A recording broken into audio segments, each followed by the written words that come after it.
La exquisita ignorancia radio. Oídos nuevos para propuestas nuevas.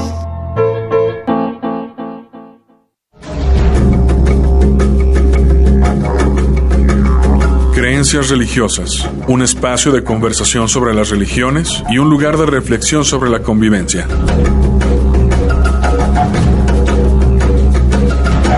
Este programa es producido tanto por el Centro de Estudios Religión y Sociedad y la Maestría en Estudios Filosóficos de la Universidad de Guadalajara, como por el Departamento de Formación Humana del ITESO.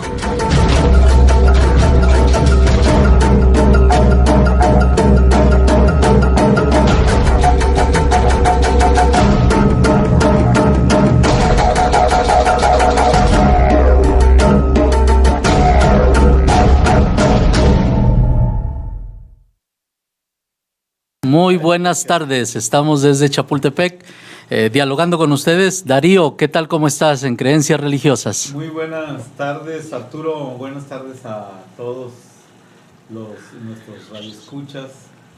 Y pues hoy damos inicio al mes de mayo. Y créanme, mayo y junio vamos a tener el mismo tema.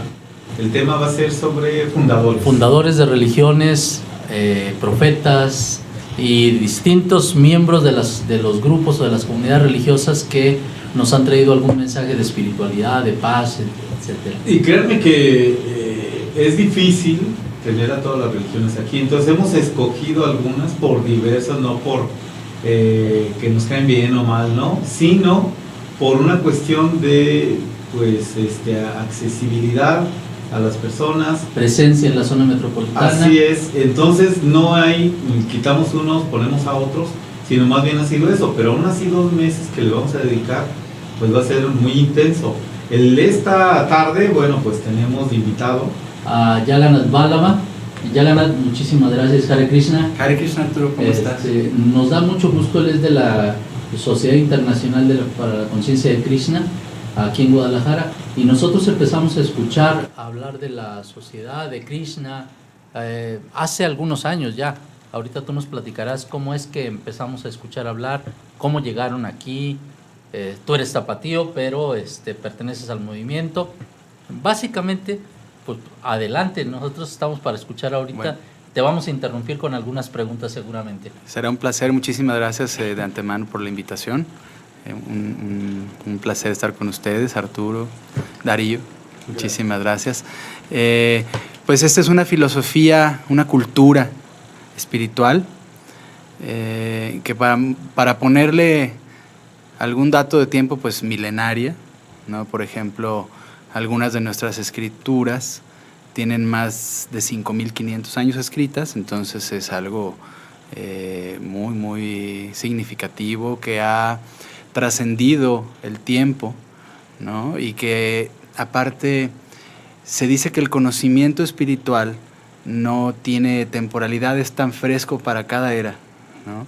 Entonces, por ejemplo, el Bhagavad Gita, que es uno de nuestros libros filosóficos, pues, aunque a pesar de que tienes más de 5.500 años, sigue siendo práctico en la vida diaria, práctico en la vida cotidiana, en las circunstancias del mundo. Grandes personajes del siglo XX, por ejemplo, basaron mucho su acción en ese libro, como por ejemplo Gandhi. Incluso se dice que Madero, Francisco y Madero, se hacía llamar Arjuna, que es el guerrero del Bhagavad Gita, ¿no? Y tú te pones a ver y no es algo que deje de ser aplicable a la vida cotidiana. No nos consideramos una religión, ¿no? Nos consideramos una cultura, porque todos son bienvenidos, no tienes que cambiar tus hábitos, tu credo, tu forma de vestir ni de pensar, simplemente es tomar ventaja de un gran conocimiento milenario y tratar de aplicarlo en tu vida para llevar una vida feliz, de conciencia, de conocimiento, etc. A ver, tú acabas de hablar del Bhagavad Gita. Sí. Bhagavad Gita. Bhagavad Gita. Allí yo recuerdo que hay 2 personajes centrales.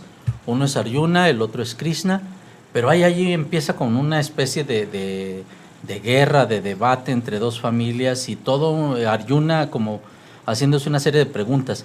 Cuéntanos un poco cuál es el contenido de este texto. Muy bien, el contenido del Bhagavad Gita es el aspecto filosófico de una gran obra histórica que se llama Mahabharata.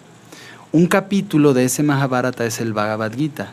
El Mahabharata es una historia épica que es la disputa entre dos familias reales por el reino.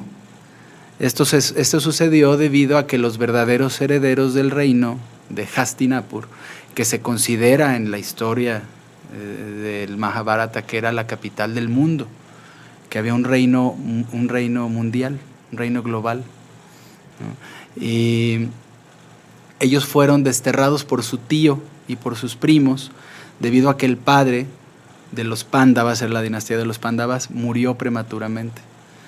¿Por qué de los Pándavas? Porque su padre se llamaba Pandu, el rey Pandu. Y Dhritarashtra, el hermano del rey, que no podía tener acceso al reino, aunque era mayor que Pandu, no podía tener acceso al reino porque era ciego. Entonces eso lo descalificaba para un reinado. Se explica que no solamente era ciego materialmente, sino también espiritualmente, ¿no? Y tenía hijos muy envidiosos, como Duryodhana, era como la personificación de la envidia. Y a la muerte del hermano, y a sabiendas que el tío iba a cuidar el reino en lo que los jóvenes crecían y podían tomar su posición, usurpó el reino, los desterró, y todo eso llevó a una guerra fratricida que, aunque fue tratada de evitar a toda costa por Krishna, el bando opuesto no lo quiso evitar, tomando en cuenta que Dios respeta nuestro libre albedrío, ¿no? Entonces, y allí aparece Krishna en este... Aparece Krishna en parte de las familias. Es primo de ambas familias. Sí, habla de diferentes dinastías, y Krishna era el príncipe de la dinastía Yadu, la dinastía de la luna, se le considera en las escrituras. Entonces los primos le dicen, pues vente conmigo, no participa conmigo. Entonces Krishna le dice a ambos, mañana al despertar al primero que vea le voy a ofrecer, con uno me puedo ir yo y con otro se puede ir mi ejército. El bando de los Pándavas, que estaba liderado por Arjuna, el gran guerrero, estaba determinado a tener la compañía de Krishna, y Duryodhana estaba determinado a tener el ejército de Krishna. Duryodhana pensaba en términos lógicos materiales, ¿para qué quiero a Krishna? Yo mejor me quedo con su ejército. Entonces al despertar se dice que Arjuna se puso a los pies de Krishna y Duryodhana en su cara, y cuando abrió los ojos Krishna dijo, Arjuna, ¿qué escoges? Y Duryodhana estaba bien envidioso. ¿Por qué siempre lo favoreciste a él? Siempre los has apoyado, siempre los has favorecido. Si yo me puse en tu cara, ¿cómo que lo ves primero a él? Y Krishna le dijo, bueno, yo cuando despierto veo primero a mis pies, ¿no? Entonces le dice a Arjuna, ¿qué deseas? Mientras Duryodhana seguía refunfuñando, Arjuna dice, yo te deseo a ti. Y Duryodhana, ¿qué? Ah, no, perfecto. Yo me llevo un ejército, era más grande el ejército de Krishna que el de ellos dos, ¿no? Entonces, la guerra desafortunadamente no pudo ser detenida. El bando de los Kurus cometió muchas atrocidades, muchos improperios, muchas humillaciones, y eso llevó a una guerra inevitable, ¿no? Entonces Krishna se fue del lado de Arjuna, y al final, aunque era un ejército mucho más pequeño, salieron victoriosos, ¿no? Y es una batalla que se sucedió en un lugar sagrado. De hecho, así comienza el Bhagavad Gita. Dharma Chetre Kurukshetre Samaveta Yuyutsava. Dharma Chetre significa Dharma, sagrado, Chetre, lugar sagrado. Entonces, al ser la guerra en un lugar sagrado, el bando que era impío tenía todas las de perder. Y así sucedió, ¿no? Entonces, el Kurukshetra existe, ¿no? Hastinapur es lo que se conoce como Delhi actualmente. Cerca de ahí, no es exactamente Delhi, pero cerca de Delhi.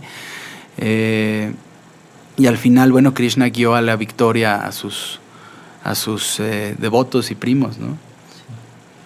Y había otra cuestión, a ver, tú coméntanos esto. Yo recuerdo que también la duda de Arjuna cuando voltea con Krishna y pues que siente que va a pelear con primos, con tíos, claro, con conocidos, cuando él se muestra en el Bhagavad Gita es que hay una parte que le dice, es que no es solo para matar, no es por venganza, es para restaurar el Dharma.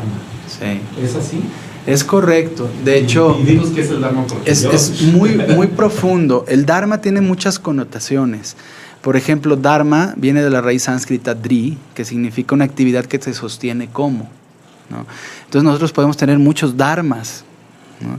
El dharma del trabajo, el dharma de ser padre, el dharma de ser hijo, el dharma de ser estudiante, el dharma de ser ciudadano, el dharma de alguna religión. Entonces el dharma es un conjunto de actividades que te vuelve, digamos, ético en algo y que te vuelve verdaderamente practicante de algo.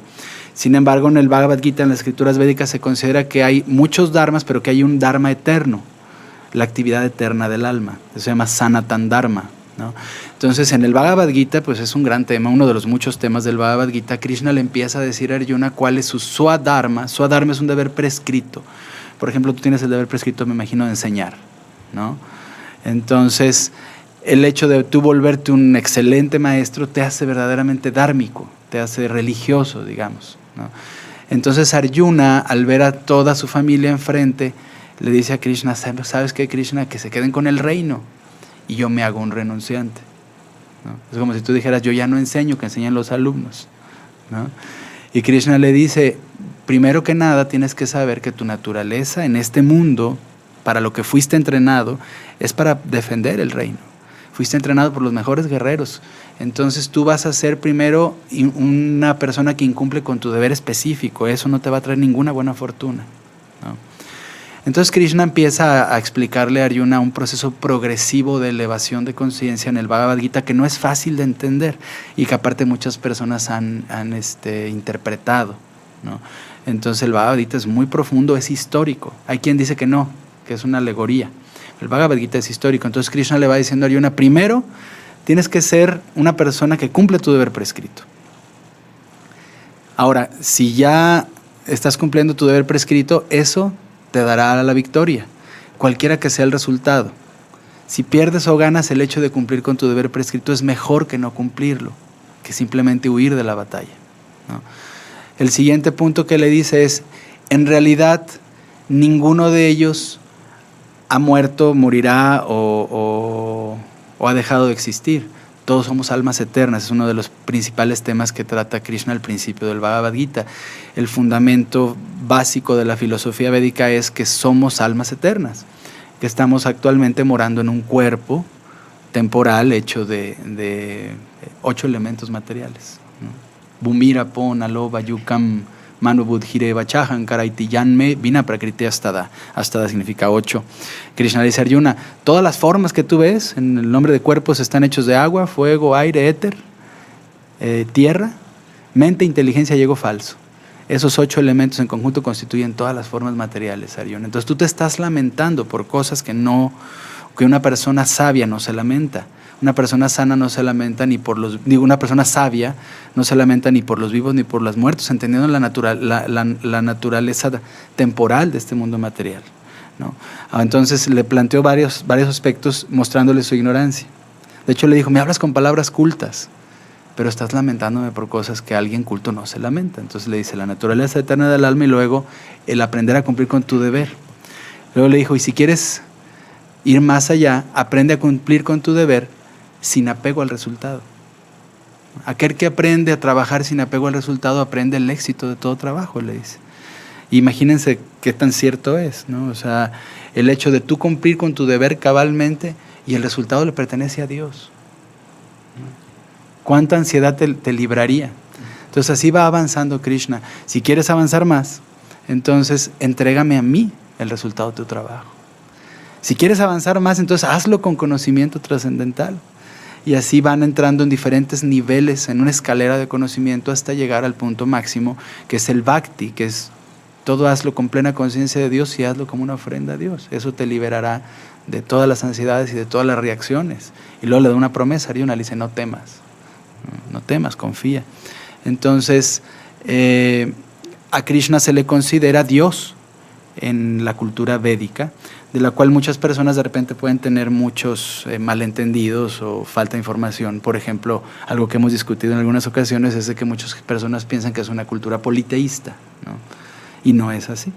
Krishna es Dios. Sí. Es la suprema personalidad de Dios según mi entender. Así es. Pero, ¿qué significa eso? Muy bien. Significa que hay muchos aspectos de Dios, muchas formas de Dios. Y es muy interesante tu pregunta. A Dios se le considera ilimitado.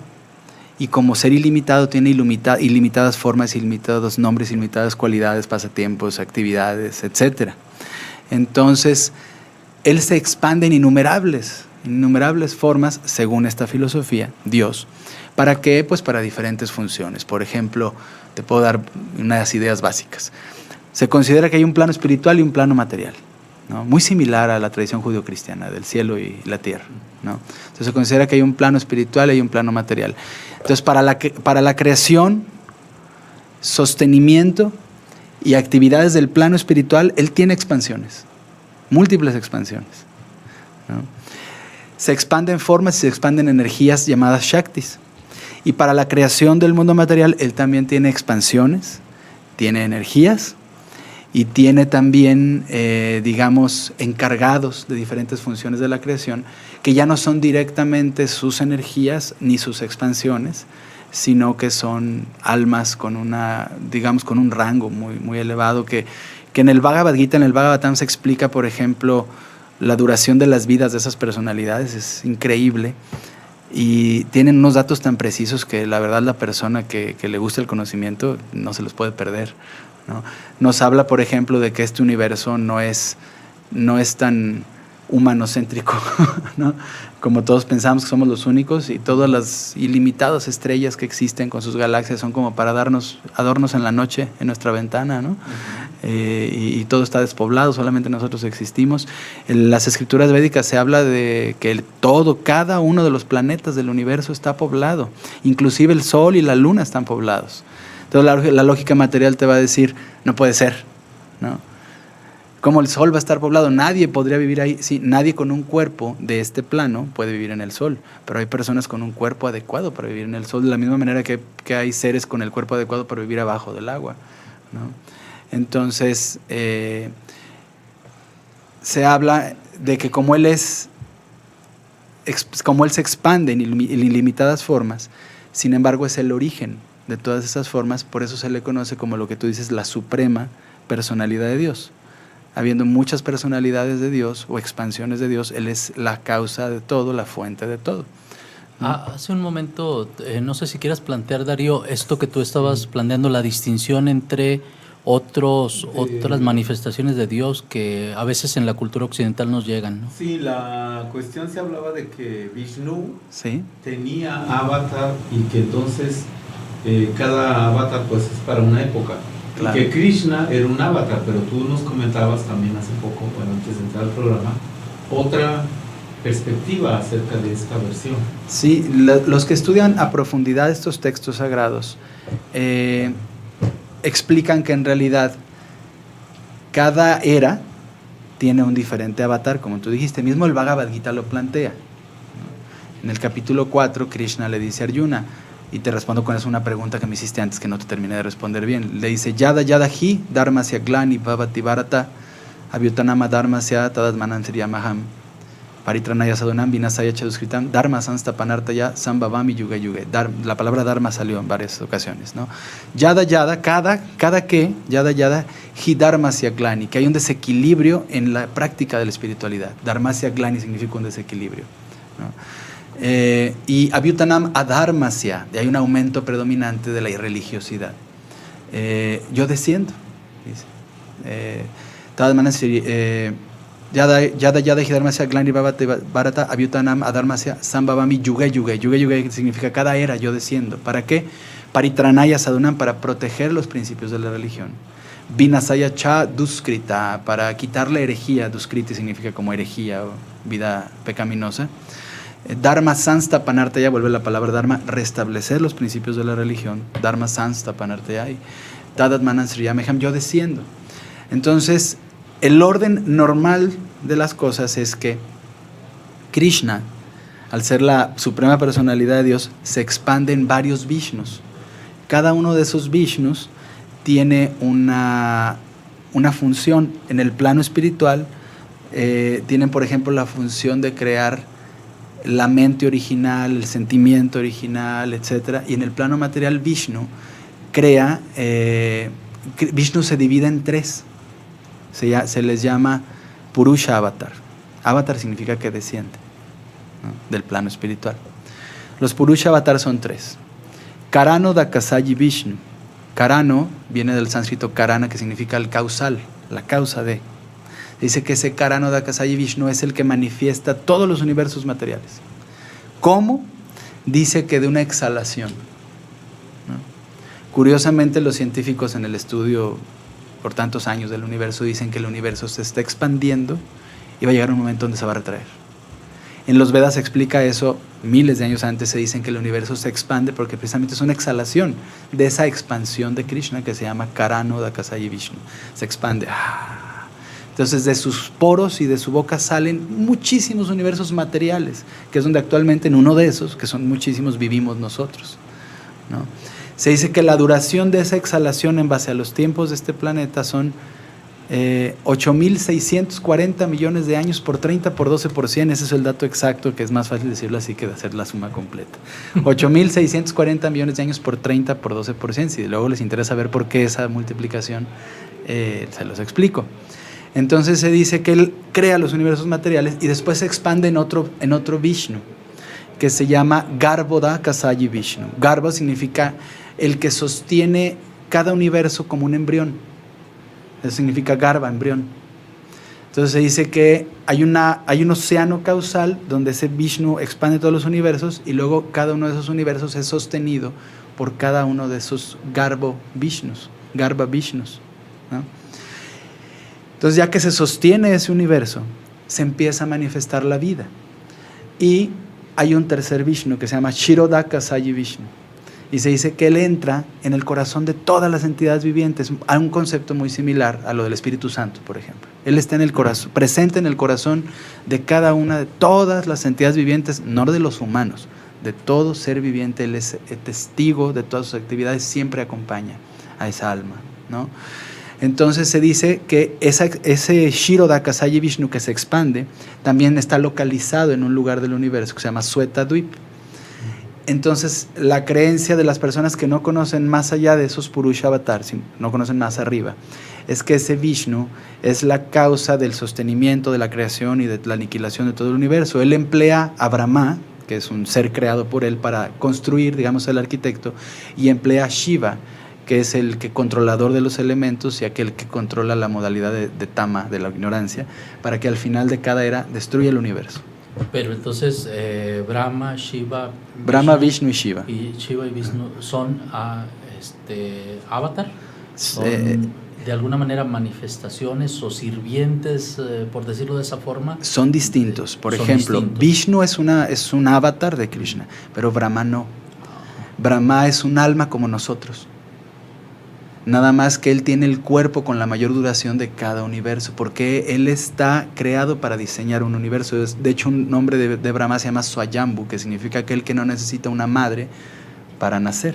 ¿Y cómo llegamos a esa confusión? Porque de pronto en las escuelas, en la literatura, nos lo presentan como si ellos fuera una especie de trilogía, de triunvirato, de ¿no? triunvirato, pero como por encima de todos. Y lo que tú nos planteas en realidad es muy relevante. Yo creo que simplemente por la falta de tiempo o de querer profundizar en el tema, ¿no? Brahma es un alma. Incluso los grandes maestros dicen que nosotros pudimos haber sido Brahma. Nosotros pudimos haber estado encargados de la creación de un universo entero y haber tenido la vida más larga de todo el universo. Esa duración que les dije de la exhalación es la vida de un Brahma. Un Brahma vive 8.640 millones de años de este planeta por 30 por 12 por 100. ¿Por qué? Porque se dice que vive 100 años. La duración de 8.640 millones de años de este planeta es un día de Brahma. 30 días tiene el mes, 12 meses tiene el año y vive 100 años Brahma. Entonces imagínense cuántos cuerpos humanos podemos tener en 8.640 millones de años por 30 por 12 por 100. Y él es un alma mortal que está apoderada para crear el universo. Entonces estoy dándoles todo un tema muy, muy técnico para tratar de responder al final. Shiva no es un alma, pero tampoco es un avatar. Y es todo un tatua, un aspecto filosófico más complicado, que igual si quieren no nos metemos para no salirnos del tema de Vishnu y Krishna, ¿no? Entonces, ese Kshirodakasayi Vishnu se dice que cada que se requiere llama a un avatar para establecer los principios de la religión, como tú dices, Darío. Él es el que da la orden, ven, desciende. A veces son expansiones directas de Dios, a veces son almas apoderadas. Pues esto podría ser una versión del Mahabharata, ¿no? Restablecer esta cuestión del Dharma, pero en espiritualidad y equilibrio en el mundo, ¿no? Lo que pasa es que los Vedas son muy vastos. Entonces, por ejemplo, el Mahabharata es profundo filosóficamente, pero hay libros más profundos, como el Bhagavatam, que se dice que es el top de todos los libros védicos, y ahí se explica todo esto. Entonces, muchos tienen la creencia de que ese Shiroda Kasayi Vishnu, algunos ni siquiera saben que hay 3 Vishnus, es Dios. Pero si se fijan, volvemos a un Dios que simplemente crea y administra el universo material.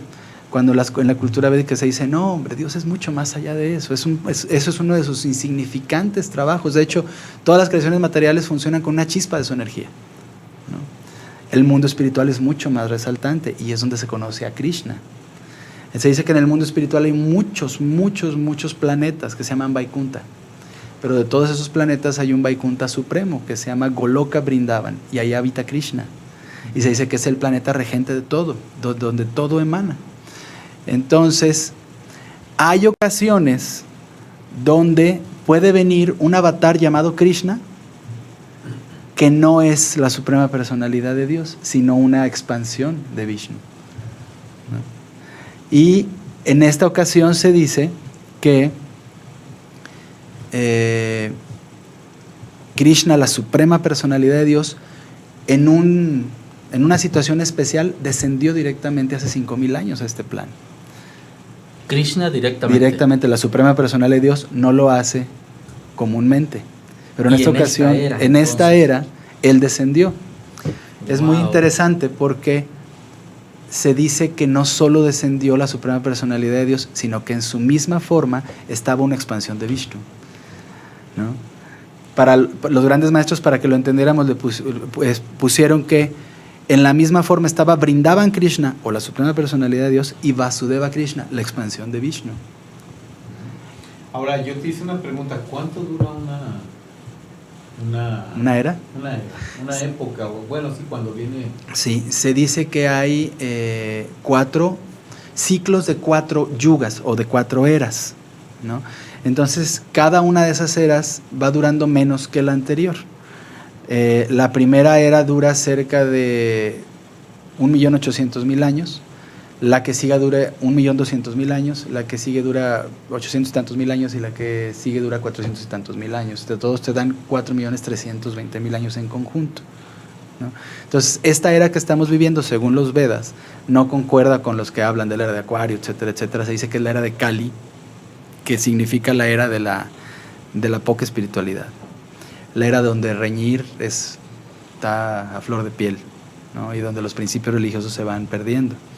Entonces se dice que esta era dura 432.000 años, de los cuales llevamos cerca de 5.500, o sea que todavía hay un periodo para esta era. Bastante largo. Bueno, pues vamos a un corte. Estamos con Jagannath Vallabha, que nos está platicando de la suprema personalidad de Dios, de Krishna. En un momento regresamos.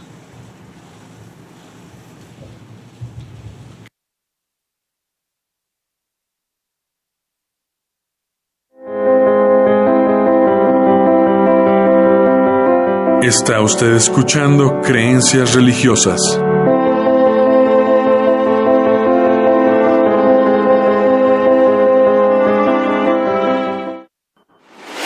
La exquisita ignorancia radio.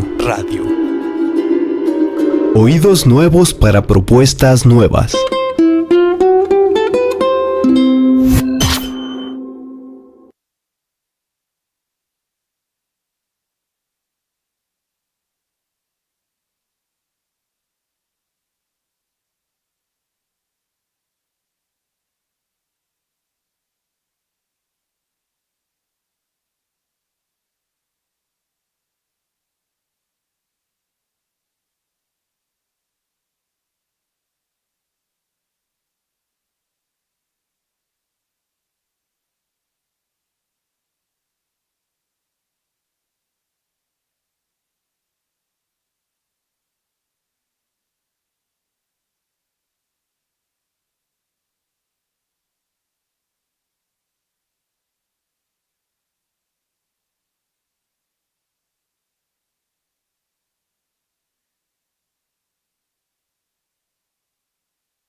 La Exquisita Ignorancia Radio.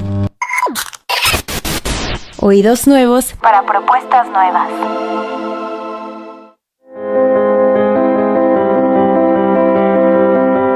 Está usted escuchando Creencias Religiosas.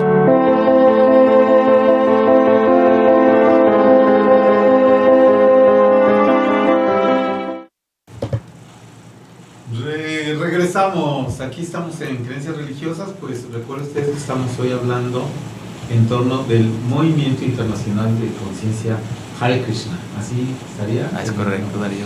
Y Arturo, bueno, tenemos varias preguntas ahora a nuestro invitado.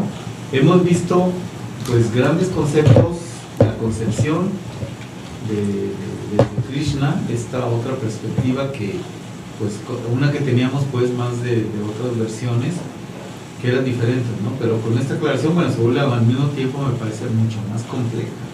Pero ahora un poco giraríamos a esta cuestión de este movimiento tiene un fundador, tiene fechas al menos terrestres acá. Claro. ¿Quién es? ¿Cuándo lo funda? Pues cuáles son los objetivos del Movimiento Internacional de Conciencia Hare Krishna. ¿Cuándo llega a México? ¿Cuándo llega a Guadalajara? Muy bien, muy buenas preguntas. Me remonto rapidísimo, hace 500 años. El último avatar de Krishna vino hace 500 años, hace 541 años. Se llama Sri Krishna Chaitanya. Y fundó un dharma para la era. Es una de las cosas que hace Krishna. Cada era funda un dharma, que digamos es el más adecuado para que las almas puedan practicarlo. Y el objetivo de Dios es que regresemos con Él. Entonces Él nos va ayudando cada era a fundar un estilo de práctica. Se dice que el dharma de esta era es el Sankirtan. Sankirtan significa el canto de los santos nombres de Krishna.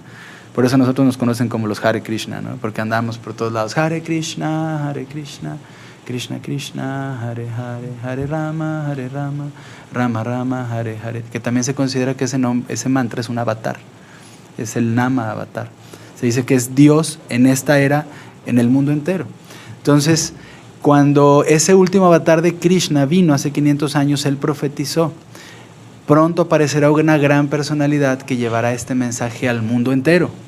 Y en cada pueblo y aldea se cantará este nombre, ¿no? Para la liberación, la emancipación espiritual de todas las almas. Entonces pasaron 100, 200, 300, 400 años y la gente decía: ¿será cierta la profecía? Si él es un avatar de Krishna que no se equivoca, no engaña, ¿será cierta esa profecía?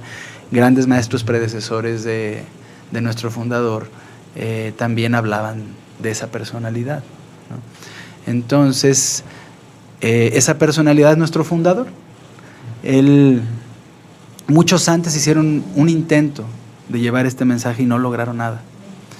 Entonces él tiene una vida muy interesante, ejemplar. Hace poco estuvo una película en el cine, algunos de ustedes la pudieron ver. Yo tuve oportunidad de estar ahí, sí. Me encantó. Donde se daban, digamos, datos precisos históricos de cómo fue que el movimiento llegó al mundo entero, ¿no? Entonces él nace en Calcuta en 1896, en una familia muy tradicional de brahmanas, de sacerdotes de la India. Y el día de su nacimiento entra un astrólogo a la zona del alumbramiento y lee el pie del niño, porque se dice que los astrólogos pueden leer los pies de los bebés, no las manos, después de que se desarrollan más. Y al ver al niño le dijo a su madre: este niño dará la vuelta al mundo en más de 15 ocasiones y llevará el conocimiento de Krishna al mundo entero. A la edad de los 70, eso fue muy interesante, a la edad de los 70, y la mamá pues dijo: qué cosas tan raras me dijo este astrólogo, ¿no? Lo curioso fue que así sucedió. Él conoció a su maestro espiritual en 1922, cuando él ya no tenía fe en ningún maestro, en ningún gurú. Él estaba decepcionado. Unos amigos se le acercaron y le dijeron que te queremos llegar a conocer un gurú que parece ser que es muy impactante, que tiene un gran movimiento, una gran filosofía. Y él le dijo: yo ya no quiero. Dice: mi papá ha recibido gurús toda la vida en la casa y lo único que van es a sacarle el dinero y a comer mucho, ¿no? Yo ya no tengo fe en ninguno de ellos. Entonces le dijeron: mira, para nosotros tu opinión es muy importante, porque era alguien muy, muy inteligente. Para nosotros tu opinión es importante. Reconocido entre los amigos, eran chavos. Ajá. Y tenían 20 años, ¿no? Y los chavos le dijeron: tu opinión nos es importante, acompáñanos a conocer a este maestro. Se dice que entran cuando ya la clase había comenzado, el maestro para su clase se lo voltea a ver a los ojos y le dice, yo quiero que tú lleves este conocimiento al mundo entero. Recién lo iba a conocer. En cuanto lo vio. En cuanto lo vio. En cuanto lo vio, le dijo, tú que eres un joven con educación, quiero que escribas todos los libros de este conocimiento en inglés y los lleves al mundo entero. Eso fue las primeras palabras que le dijo. Después él le dijo, yo simpatizo con el movimiento de Gandhi, soy revolucionario, no me gusta la opresión, quiero liberar a la India. Y su maestro le dijo, eso es poco significativo. Dice, en este mundo la India o tal país o tal otro país están a veces libres, a veces están conquistados. Esa es la naturaleza de este mundo. La verdadera liberación que tienes que buscar es la de las almas, ¿no? Esa es verdadera revolución. Lo de Gandhi no es muy importante, le dijo. La India va a estar conquistada un tiempo y después ya no va a estarlo.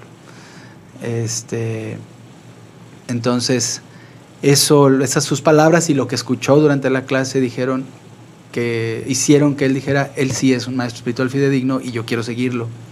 La siguiente reunión que tuvieron donde platicaron personalmente fue al poco tiempo en un lugar sagrado llamado Brindavan, y él le dijo, cualquier cosa que logres, que tengas en este mundo, transfórmalo en libros de este conocimiento y llévalos al mundo entero.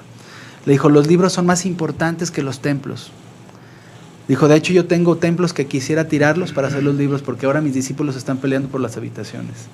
Dice, pero los libros son mucho más poderosos. Todo lo que tú puedas hacer, haz los libros y llévalos al mundo entero. Y la gente se sorprendía de que le dijera eso a él, porque él era casado, tenía problemas, tenía un negocio, tenía hijos, mantenía hasta el papá, y él tenía, digamos, hermanos de la misma línea que eran renunciantes de toda su vida, eruditos, impresionantes, y todo el mundo pensaba, ¿por qué él? ¿Por qué él? ¿No? Pero parece ser que él estaba destinado para eso. De hecho, el año de su nacimiento, otro gran maestro, Bhaktivinoda Thakur, dijo, está a punto de aparecer la gran personalidad que llevará este conocimiento al mundo entero, y él traerá a personas del mundo, de todo el mundo, a cantar estos nombres sagrados a los lugares de la India, ¿no? Entonces, el mismo año que él nació, está escrita la predicción de Bhaktivinoda Thakur. Entonces, curiosamente, le costó mucho trabajo, no tenía recursos, se fue de su casa a cierta edad, sin nada de recursos, y vivía en un lugar sagrado para vivir. Hacía una práctica común en la India que se llama madhukari, que es mendigar un poquito de alimento para no estar apegado a nada. Todo su tiempo lo ocupaba en escribir los libros sagrados que le había pedido su maestro espiritual. Trató de ir a Japón, lo invitaron de Japón a una expo mundial, y su país no lo apoyó en darle recursos ni en darle la visa. Para poder ir a Estados Unidos le dieron una visa de 1 mes, siempre y cuando una persona ya establecida ya se comprometiera a recibirlo y luego a regresarlo. Para venirse vino en un barco carguero, se aventó 1 mes, 10 días en el océano, le dieron 2 infartos. Venía de 70 años, curiosamente, salió de 69 años y cumplió 70 en el barco, ¿no? Y llega a Nueva York, lo recibe la persona 1 mes, y al mes le dice, Swami, pues ya se cumplió el mes, que le vaya bien. Mire, tome estas monedas, con eso paga su boleto, porque estaba en una ciudad pequeña en Pensilvania, con eso paga su boleto de autobús a Nueva York, y ahí agarra su barco a la India, que le vaya bien. Y lo sacó así prácticamente de la casa. Entonces él se fue a Nueva York prácticamente como un vagabundo, pero con la firme intención de cumplir la orden de su maestro espiritual. Entonces los jóvenes se le acercaban, él cantaba en los parques, Hare Krishna, se le acercaban hippies, la mayoría. Y algunos de ellos hippies, algunos no, le rentaron un pequeño localito, que por cierto, antes de que se lo rentaran, fue una tienda de regalos que se llamaba El Regalo Incomparable, en inglés de Matchless Gift. Y le dijeron, Prabhupada, le quitamos el letrero. Le dijo Prabhupada, no, esto es un regalo incomparable, no se lo quites, está perfecto. Afortunadamente nuestro movimiento mantiene ese localito donde todo comenzó. Al año siguiente, unos discípulos se van a San Francisco y le organizan una fiesta, Mantra Rock, ¿no?, donde algunos cantantes decidieron cantar gratis para apoyar con los gastos del Swami, entre ellos Janis Joplin, por ejemplo. Dijo, sí, yo canto gratis para el Swami. Y se armó un tremendo fiestón en San Francisco, que había más hippies todavía, ¿no? Y el movimiento empezó a crecer, donde algunos, por ejemplo, se dice que cuando se fue a San Francisco, uno de sus discípulos decía, cuando lo vi salir a San Francisco me consterné, porque yo pensé que iba a ser el Swami de unos cuantos hippies y otros cuantos escritores, aquí en un barrio de Nueva York, y que de ahí no va a pasar la historia del Swami. Pero cuando lo vi salir a San Francisco, empecé a presentir otras cosas, ¿no? El punto es que él llegó en 65 a Nueva York. Del 65 al 66 prácticamente no hubo ningún avance, porque no tenía a veces ni para sobrevivir materialmente. Y del 66 al 77, que él se fue de este mundo, fundó un movimiento mundial con miles y miles y miles de personas. Y prácticamente cumplió todas las profecías que había dicho el astrólogo. El astrólogo también dijo va a fundar 108 templos alrededor del mundo. Fundó 108 templos, curiosamente, hasta el 77, que él partió. Y es como él trae este conocimiento milenario que viene sustentado por algo que se llama parámpara. Es muy interesante porque en esta era se dice que todo lo hacemos light, ¿no? Todo lo aligeramos. El parámpara es una cadena de sucesión discipular, así se conoce. Una tradición maestro-discípulo que se compromete a no diluir ni cambiar el conocimiento que es dado por Dios. Se dice que en realidad la religión solamente la puede dar Dios. En los Vedas se dice Dharmas tu Sakshat Bhagavat Pranitam. La religión solamente la puede dar Dios. Nosotros no estamos en condiciones de establecer la religión. Entonces, él llega también a un gran reto, porque, por ejemplo, llega en la época de la guerra de Vietnam y presenta el Bhagavad Gita, que es una guerra, ¿no? O sea, él no tenía miedo él no venía por seguidores, no venía a quedar bien o a ganar dinero, él venía a establecer principios de verdad. ¿Viene a México? Viene a México en 1972. Sí, historia curiosa, porque no me lo van a creer, llegaron tarde a recogerlo al aeropuerto. Sí, llega al aeropuerto y no ve a nadie. En la Ciudad de México. Entonces ya llegan todos los Hare Krishnas al aeropuerto de México cantando, felices. Su maestro ya se fue. ¿Cómo que ya se fue? Pues que llegaron tarde. No, pues es que nos agarró el tráfico. Y como sí, vio unas personas que le dijeron, ¿usted quién es? Pues soy tal, me llevan a tal lugar, con mucho gusto. Y lo subieron unas personas, lo llevaron al templo. Entonces llegan los devotos de vuelta al templo y él ya había visto todo el templo, se sentía contento, ¿no? Muy bien, está muy bonito. Así fue su primer día en México. Luego le dicen, tenemos un meeting en la plaza pública en Cuernavaca en 2 o 3 horas, algo así, vámonos. Y se lo llevan a Cuernavaca. Se dice que se llenó. Dice que el gobernador estaba impresionado, dice, ni en el grito se llena así, o sea, se llenó. Y él siempre hablaba sin tapujos. No somos este cuerpo, somos almas espirituales, somos eternos sirvientes de Dios. Uno de los nombres de Dios que es ilimitado es Krishna. Krishna significa el supremo atractivo, Él es la fuente de todo. Si ustedes cantan este mantra, entonces podrán purificar sus vidas, llevar una mejor vida de ser humano, bla, bla, bla. Entonces después fue recibido por el gobernador y después regresaron a México a eso de las 8 de la noche y el encargado de toda su recepción y su atención se da cuenta que no le dio ni de desayunar ni de comer, pero que él nunca se quejó. Entonces pues se acerca y le dice, no le dimos nada de comida en todo el día, discúlpenos, no hay ningún problema. Les dice, denme un poco de leche y un pedacito de pan, estoy satisfecho con eso. Entonces que mientras se tomaba la leche y el pan le dijeron, hay un programa de televisión al cual está invitado, pero creemos que ya está muy cansado. Tenía pues 70 y tantos años ya en ese momento, ¿no? 76 años. Creemos que ya está muy cansado, a lo mejor no quiere ir. Y les dice, ¿cuánta gente ve el programa? Y él les dice, todo el país.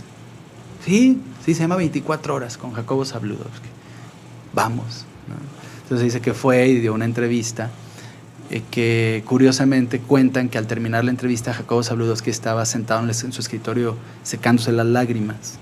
Entonces que uno de él le dice, ¿está bien? ¿Se siente bien? ¿Qué tiene? Y le dijo, no, estoy muy bien. Dice, es que es muy impresionante. Dice, nunca pensé, he entrevistado a todo tipo de personas, pero nunca pensé entrevistar a una verdadera persona santa. Dice, su sola presencia me movió todo mi corazón y mis sentimientos. Y vaya que no era un blando entrevistador él, ¿no?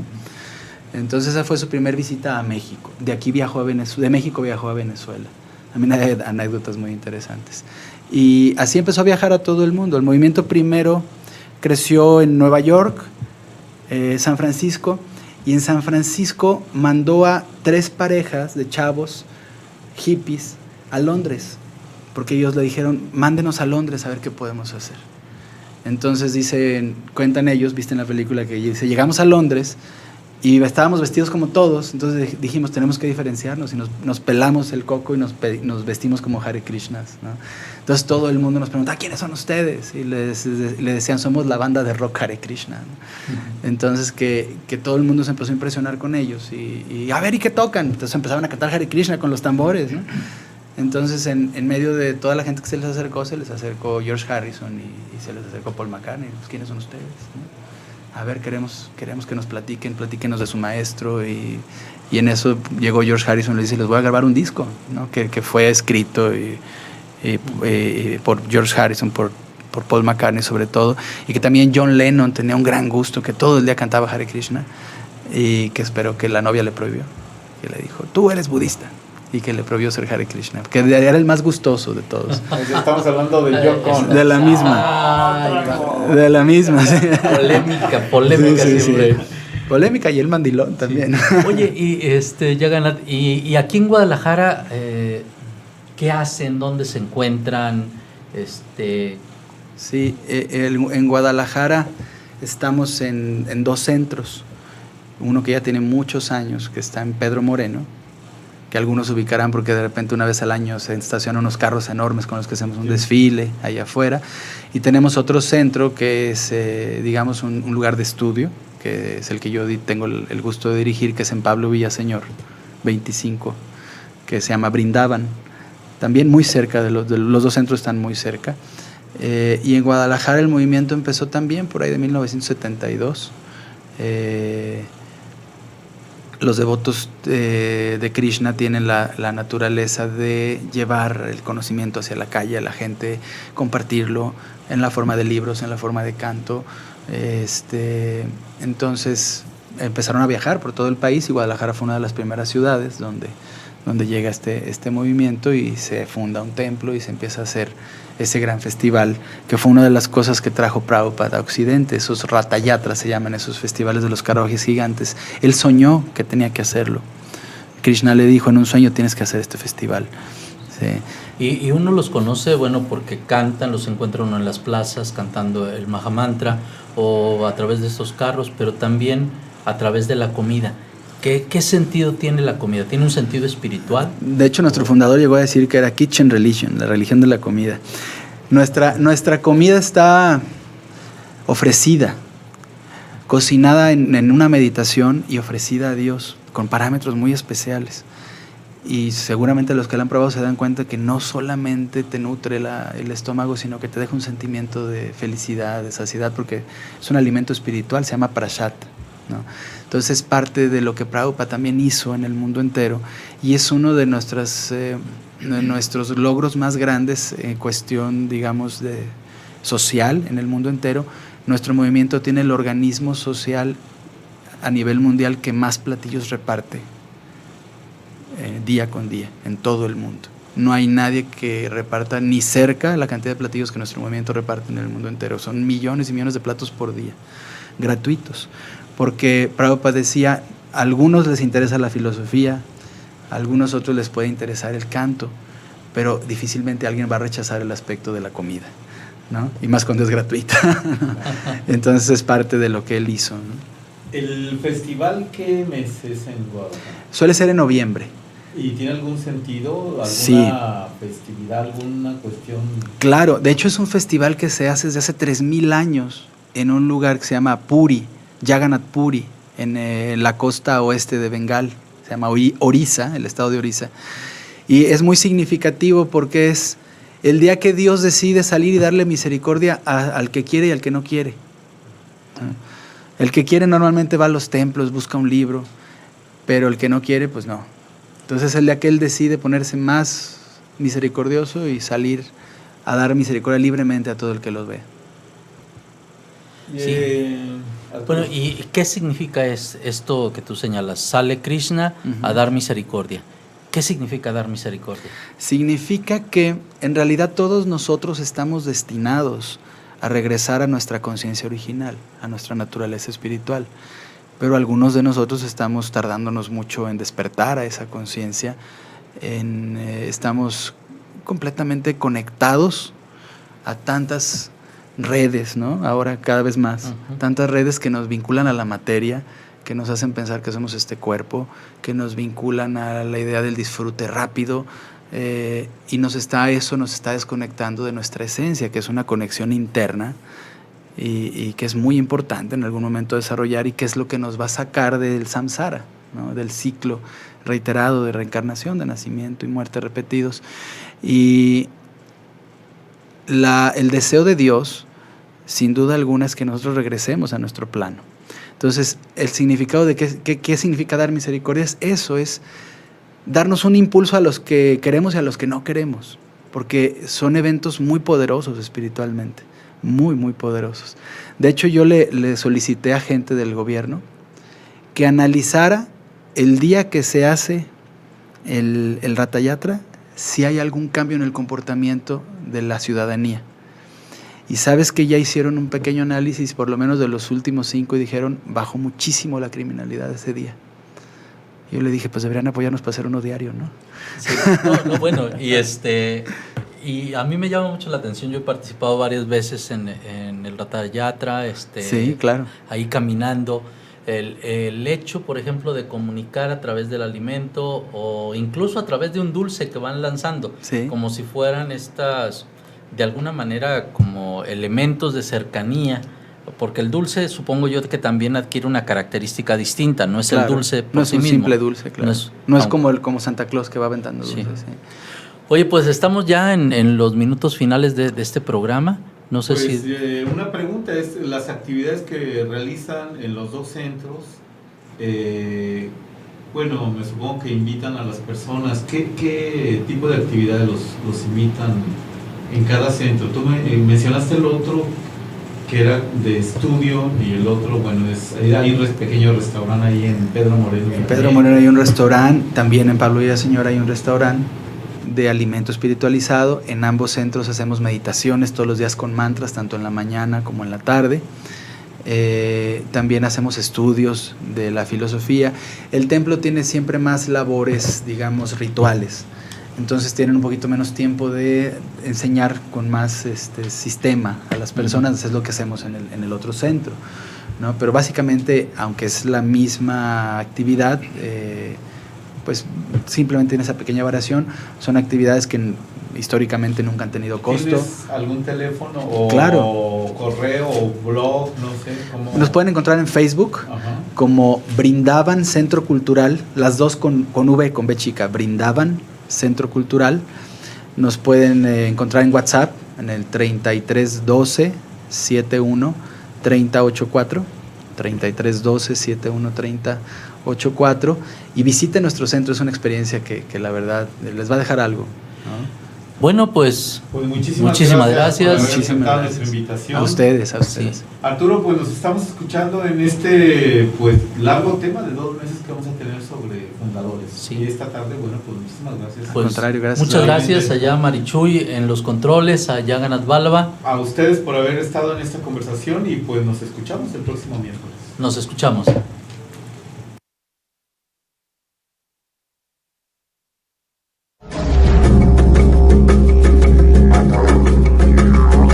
Creencias religiosas concluye por hoy.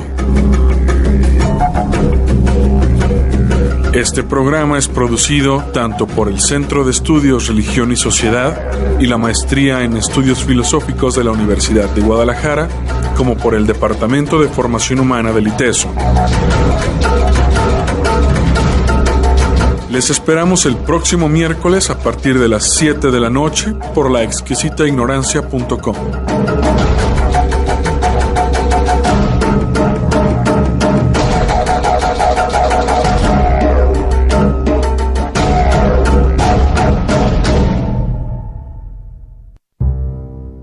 La Exquisita Ignorancia Radio. Oídos nuevos para propuestas nuevas.